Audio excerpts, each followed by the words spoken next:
Welcome po mga kakuya, kulingkod Jonathan TV Mix Vlogs, nagbabalik no. So good morning at magandang umaga po sa atin lahat po mga kakuya. Kumusta po kayo? Dahil ang topic natin po today po mga kakuya, ayon po sa ating kapistahan ngayon po mga kakuya, Assumption of Mary no, dahil araw na ito August 15, ito yung selebrasyon ng buong simbahan no, buong mundo, Assumption of Mary po mga kakuya. Kaya nga sa araw na ito po mga kakuya, ito yung tinatawag na obligation day no, lahat dalhin ang ating pamilya at magsimba at magpasalamat dahil ito ay sinelebrasyon ng buong mundo no, mga Catholic no, universal po mga kakuya, dahil itong dugma na ito po mga kakuya na para kay Maria no, ang pag-akyat ni Maria sa langit ng buong kaluluwa at buong katawan no. So ito yung selebrasyon natin ngayon po mga kakuya. So bago natin ipagpatuloy po mga kakuya, pasok muna intro.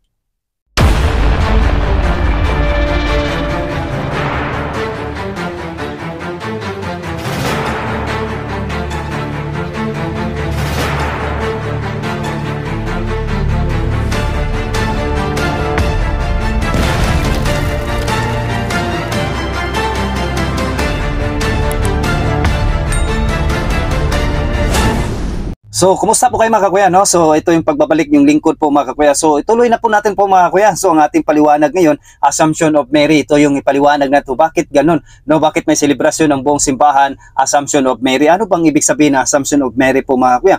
No? So, ganito, malinaw ang paliwanag, Assumption of Mary, ang pag-akyat ni Maria sa langit ng buo, no? Ng buo, kaluluwa at katawan. Kaya Assumption of Mary, inakyat sa langit si Maria. Magkaiba yung Ascension po mga kakuya. Yan yung pag-akyat naman ni Kristo sa pamagitan ng kanyang kapangyarihan. Si Maria inaakyat dahil sa pamagitan po ng kapangyarihan ng Diyos. Magkaiba po yung dalawa po mga kakuya. No? So ano ito? Ang dugma ng inang simbahan no, mga kakuya, ito po ay pinapahayag ni Pope Pius XII noong Agosto 15, 1950 sa Manifestissimos Dios. No? Sinabi nito na ang matapos ang buhay ni Maria dito sa lupa, inalis siya ng Diyos sa katiwalian ng libingan at inakyat sa kaluhalatian ng langit, kaluluwa at katawan. Hindi tinutukoy kung namatay mo na si Maria o diretsong inakyat. Parihong pananaw ay pinapayagan ng inang simbahan. So dito sa batayan, ano bang batayan natin sa Biblia po mga kakuya? Ayon po dito sa Genesis 5 verse 24, si Enoch ay lumakad sa kasama ng Diyos at siya ay nawala sapagkat kinuha siya ng Diyos. Kung posible, no? Kung posible kay Enoch, mas lalo kay Maria na puspos ng biyaya sa Lucas 1 verse 28, no? So talagang take note mo, ayon po yan sa Genesis 5 verse 24. So ikalawa, 2 Hari 2 verse 11, ito po ang ating mababasa. Si Elias ay inakyat sa langit na buhay. Tingnan na, si Elias ay inakyat sa langit ng buhay po mga kakuya, no? At patunay na maaring kunin ng Diyos ang isang tao ng buo katawan at kaluluwa. So mayroon na palang patunay natin po mga kakuya na mga Bible verse na papatunay talaga mayroon na nauna kaysa kay Maria po mga kakuya. Posible naman ang ina iiwan ni Kristo dito sa lupa. Imposible po yun. Ang ikatlo, Apocalypse 12 verse 1, isang babae na nababalutan ng araw, may buwan sa ilalim ng kanyang mga paa at sa kanyang uloy may korona ng 12 bituin. Sa tradisyon ng iglesia na ito ay tumutukoy kay Maria sa kaluwalhatian. So ang Apocalypse 12 verse 1 ay tumutukoy po sa mahal na birhen. Ang pang-apat, awit 132 verse 8, bumangon ka, O Panginoon, sa iyong pamamahingaan, ikaw at ang kaban ng inyong kapangyarihan. So, ang ibig sabihin nito, no, ang kaban, ito yung tinatawag na Ark of the Covenant po, ay simbolo si Maria. Tingnan sa Lucas, no, tingnan sa Lucas 1 verse 43 hanggang 45, no, kung ang lumang kaban ay inilagay sa banal na lugar, ang bagong kaban si Maria ay nararapat lamang nasa langit, no? So talagang yan po ang ating mga batayan, isa sa mga Bible verse po mga kakuya. So mamaya dagdagan pa natin ano bang sabi ng mga apostol, mas lalo natin paniwalaan ang ating pahayag natin dito. So ano ang lohikal nito sa paliwanag po mga kakuya? No, ano bang mga lohikal ba na pangapaliwanag patungkol dito?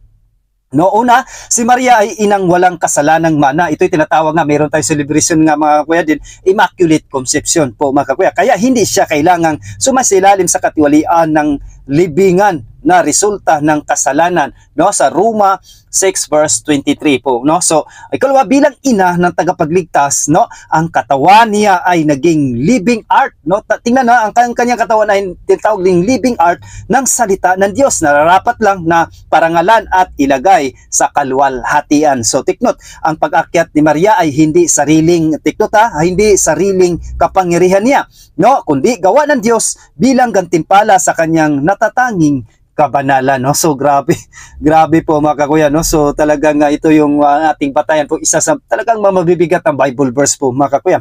Ang pang-apat na tradisyon ng Catholic Church sa Iglesia, hindi to bagong imbento, no. Masasabi, imbento lang yan. Hindi to bagong imbento noong 1950 na sa sinaunang tradisyon at sinulat ng mga church fathers tulad nina, magbigay ako ng pangalan, St. John Damascene sa 7th century, no. Malinaw na tinuturo ang Assumption, no. So ang kalawa, si Gregory of Tours sa 6th century, no, sumulat na ang katawan ni Maria ay dinala sa paraiso. So sa ikatlo, sa silangan at kanluran, ipinagdiriwang ang tinatawag na dormition, no, pagtulog ni Maria at ang kanyang pag-akyat sa langit mula pa noong 5th century, no. So paano ipaliwanag na simple, na para mas simplihan lang natin po mga kakuya, dahil nga ay talagang nakalito din po minsan po mga kakuya, di ba? So pero sa ating napapahayag isa-isa, plus lalo natin naintindihan, no. So paano ba ipaliwanag na simple? Simplihan lang natin. Kung kaya ng Diyos na inaakyat, no, akyatin sa langit ng buo sina Enoch at Elias, tiknota, Enoch at Elias, at siya ay nagkatawang tao sa sinapupunan ni Maria, hindi ba't mas lalong karapat dapat na ilagay niya sa langit ang katawan at kaluluwa ng kanyang ina nang walang kasalanan? So yan po ang isa po mga kakuya na batayan natin. So isa sa mga batayan din ng ating mga church fathers at napakasimpleng paliwanag po mga kakuya. No, ang ascension, pag-akyat ni Jesus, magkaiba po yun to mga kakuya, no. So ginagamit para pag-akyat ni Jesucristo sa langit pagkatapos ng kanyang muling pagkabuhay. Araw ng pag-akyat, 40 days, araw ng matapos ng Easter. Ang Easter, ginawa ni Jesus ang sarili niyang kapangyarihan bilang Diyos. Sa Gawa 1 verse 9, no, nang masabi na niya ito, siya'y inangat habang sila'y nakatingin at siya'y tinakpan ng ulap sa kanilang paningin. So yan po yung sa mga Bible verse sa Gawa 1 verse 9, no. Ito'y tinatawag na mga kakuya na ascension, pag-akyat ni Kristo, no, sa langit, no. So ang ikalawa, Assumption, ang pag-akyat ni Maria, no, ginamit para sa pag-akyat ni Maria sa langit sa pagkatapos ng kanyang buhay. Ginawa ng Diyos kay Maria hindi sa sarili niyang kapangyarihan. Wala itong direktang talata, pero may paralel sa pag-akyat ni Enoch, Genesis 5 verse 24, at Elias 2nd Hari, no, 2 verse 11 po mga kakuya. So talagang biblical po mga kakuya ang ating mga talakayan dito. So para mas lalo nating matatandaan po mga kakuya, no, ang Ascension, ito tinatawag po mga kakuya, take note for anointing Savior Jesus, no, sa sarili niyang kapangyarihan. Ang Assumption naman, for assisted by God, Maria, inakyat ng Diyos. So para mas lalo natin maintindihan, so magkaiba po, no. So mga iba parehas naman, hindi, no, magkaiba, no. Si Kristo umakyat sa sarili niya kapangyarihan, no. So yan, isa lang sa atin nabasa kanina, si Maria inaakyat dahil sa kapangyarihan, hindi sa kanya kapangyarihan kundi sa kapangyarihan ng Diyos po mga kakuya, no. So ano bang sabi ng ating mga apostolis din? So, tanungin din natin ng ating mga apostolis, no. May tatlong mahalagang punto kung paano ipaliwanag ng tradisyon na galing sa mga apostol ang Assumption, no. So apostolic tradition, ito natawag po mga kakuya na oral teaching, no. So kaya nga mali yung mga Bible alone, no, mali po yun, no. Hindi na nila paniwalaan ng tradition, oral teaching, no. So hindi po yun, hindi po unbiblical po yung Bible alone po mga kakuya. Ang tama talaga Biblia, kasi ang Biblia kaya yan din ay tradition din. Kinukuha kaya nabuo ang Biblia dahil sa tradisyon. Kaya magkasama talaga ang oral teaching at tradisyon ng tradisyon at Biblia po mga kakuya, no. So magkasama talaga, hindi po mo pwede pag-ibahin yan. Kailangan kasama talaga yung mga tradisyon ng inasimbahan at sa mga apostoles po mga kakuya, dahil nga yan ay hindi mabuo ang istorya kung walang tradisyon, kasi hindi naman lahat nasulat sa Biblia. No, sinabi sa 2 Thessalonica 2 verse 15 itong ating mababasa. Kaya nga mga kapatid, manindigan kayo at panghawakan ninyo ang mga tradisyon na itinuturo namin sa inyo, maging sa pamagitan ng salita o sulat. So napakaklaro po dito po mga sulat at salita. So magkasama talaga yung dalawa niyan, tiknot nyo mga kakuya. Kaya nga, yung Bible alone, dito pa lang wasak na po mga kakuya. Kaya mali yung mga turo, kaya talagang nakakatakot pag nakikinig tayo sa mga turo ng mga anti-Catholics na talaga wala naman talagang authority. Kung tutusin, wala silang authority para ipangaral ang salita ng Diyos, no?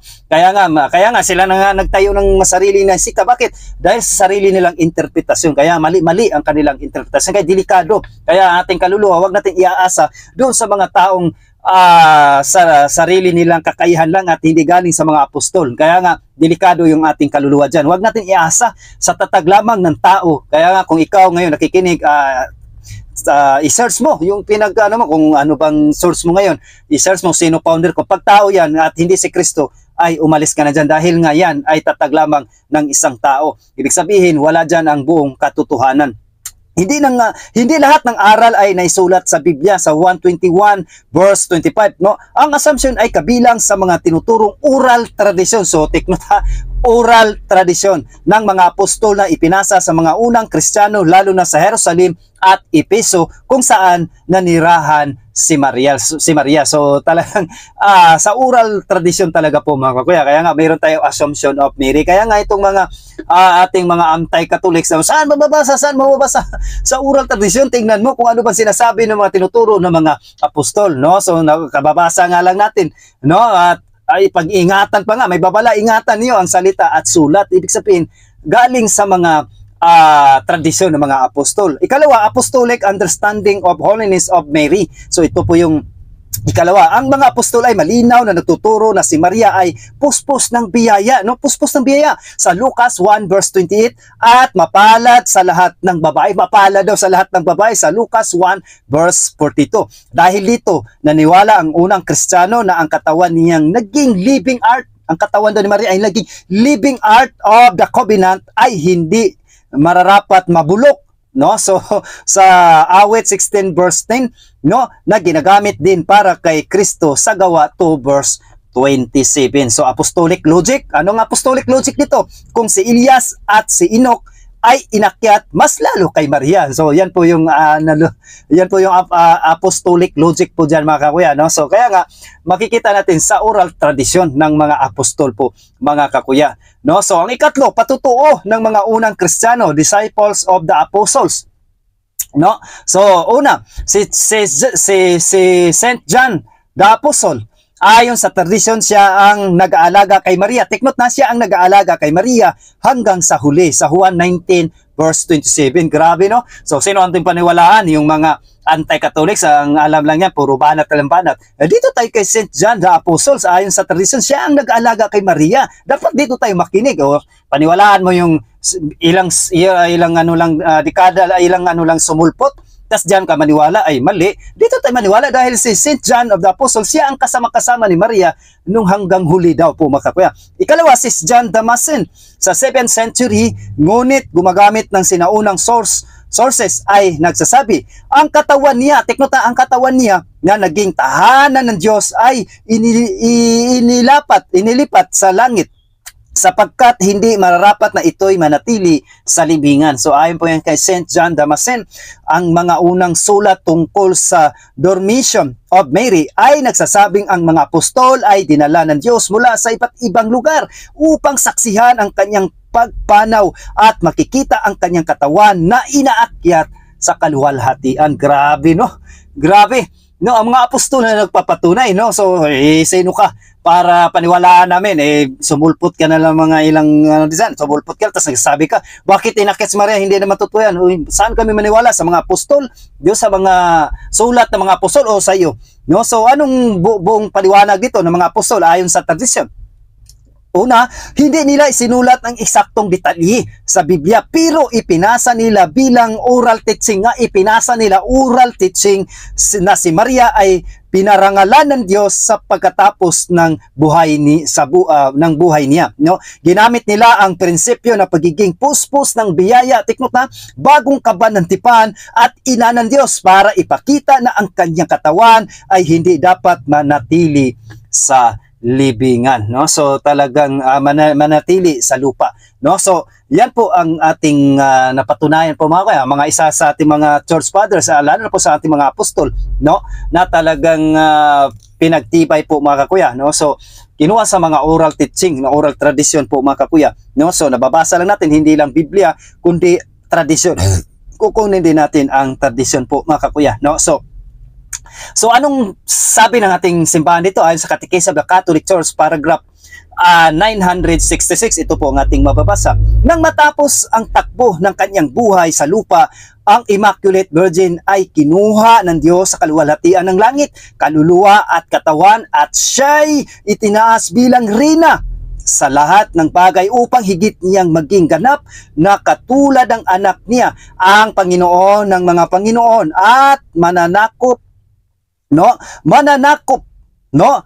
ng kasalanan at kamatayan. Ito po nga mga kakuya, nabasa lang natin kanina sa Munificissimus Dios sa 1950 po, no? So paliwanag, ito ang opisyal na dugma na si Maria inakyat sa langit hindi dahil sa sarili niyang kapangyarihan, kundi bilang gantimpala sa kanyang kabanalan, katangiang papel sa kaligtasan. So ibig sabihin, no, talagang oral teaching, no? So kinuha sa mga tradisyon at mga sinasabi ng mga apostol, no? Hindi lang Biblia nga, kaya nga Bible alone sa kanina pa lang natin nabasa ay doon pa lang wasak na. Ayon sa Catechism of the Catholic Church 974, ito po ang ating mababasa. Ang mahal na birhen matapos ang takbo ng kanyang buhay sa lupa ay tinanggap sa kaluwalhatian ng langit at kaluluwa katawan, itinaas ng simbahan ang birheng ito bilang ina at larawan ng simbahan sa kaganapan ng mga huling bagay. Paliwanag, tinuturing ng simbahan na si Maria bilang modelo ng lahat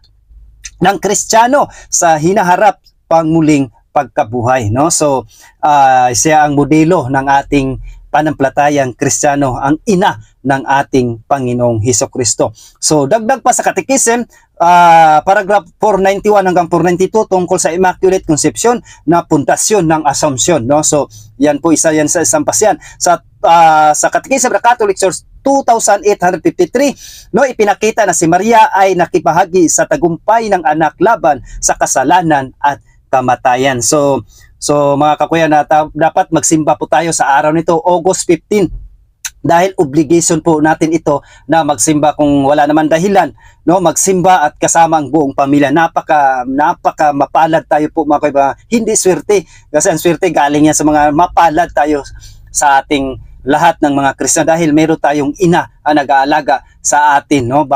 Kasi hindi buwang pamilya kung walang ina, tiknota. Kaya mga anti-Catholics, walang ina ay walang nag-aalaga, walang araw. Kaya makikita nyo ang kanilang mga nasa bunganga ay puro atake, puro galit, dahil nga wala silang ina nag-aalaga. Hindi katulad sa mga Katoliko na talagang humble at palangiti at palaibig, kahit inaaway na, iniibig pa rin yan yung taga-usig. Bakit? Dahil mayroon tayong nag-aalaga na ina, no? So kaisa tayo sa mapapala, dapat ipagmalaki po natin yan po mga kakuya. So dapat natin magsimba sa araw nito po mga kakuya, dahil papasok ito, no, at maging grave sin, o ang grave sin maging mortal sin ito kung wala ka namang sapat na dahilan para hindi ka makapagdalo sa banal na misa sa araw na ito, no? So sa Quiapo, araw-araw diyan nagbimisa, imposible hindi ka makadaan diyan, hindi maabot isang oras ang misa niyan, no?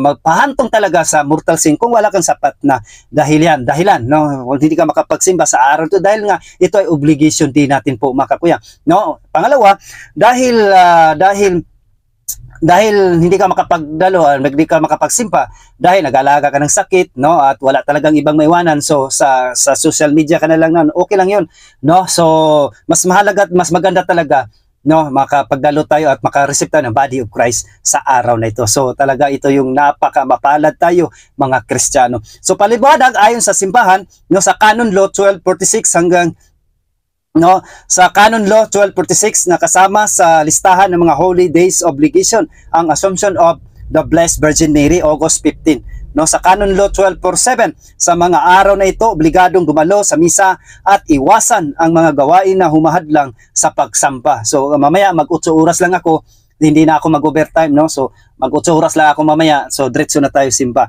So yan ang naisip kong kanina pa sa Catechism of the Catholic Church, paragraph 2177. Ang mga araw ng pananagutan, holidays, obligation ay tulad ng linggo kung saan dapat magsama-sama ang mga mananampalataya upang ipagdiwang ang misteryo ng Pasko ng pagkabuhay. So yan po mga kapatid. Sa Pilipinas ay sa CPCP, ang assumption ang August 15 ay hindi laging obligatory kung tumapat sa weekday. Depende kung idideklara ng mga obispo. Sa isang bansa, halimbawa sa Italy, Spain, August 15 ay palaging holidays of obligation talaga yan. So ang buod, kung nasa bansa o diocese na nag-uutos na obligasyon ng assumption o mortal sin ang hindi pagsamba ng walang sapat na dahilan. Kung hindi ito itinalagang obligation sa lugar mo, ay hindi kasalang mortal, pero maaring hinihikayat pa rin ang pagsamba bilang paggalang sa mahal na birhen. So dito wala naman yata na obligation din, pero para nga sa amin, kami may mga alam na sa doktrina ng simbahan, ay hindi pwede di kami magsimba dahil nga na meron na kaming full knowledge sa turo ng, hindi naman full knowledge lang, pero sapat na kaalaman talaga, katulad nito mga obligation day. Para sa amin, lalo na mga safe day, lalo na nagpapahayag, para sa amin, dinideclare namin sa amin sarili obligation day yan, kahit hindi pa dinideclare ng obispo, no? Kung sino bang obispo. Para sa amin, dineclare namin yan para sa amin sarili, obligation namin di para sa araw na ito. So maaari talaga magsimba tayo at magpasalamat dahil ang body of Christ nga tayo matanggap dyan, hindi basta-basta si Kristo mismo, at talaga mabless po tayo po mga kakuya, at mahil pa tayo sa ating mga gihit sa lahat, yung mga, lalo na pag may sakit tayo, mas lalo tayong magsimba lalo tayo dahil yan ay ang tatanggapin natin dyan. Hindi simbolo yan, si Kristo mismo ang matatanggap natin dyan sa banal na misa. So muli, maraming salamat at God bless po mga kakuya. So talaga sa araw nito dapat sama-sama tayo manalangin at magpasalamat at magsamba, no, at umatin sa Assumption of Mary sa araw August 15 sa araw na ito po mga kuya. So mamaya kita-kits po tayo po mga kuya. Pro Dio et Iglesia po mga kuya. In the name of the Father, the Son, of the Holy Spirit. Amen. Mother Mary, please pray for us. Ingat. God bless po sa ating lahat.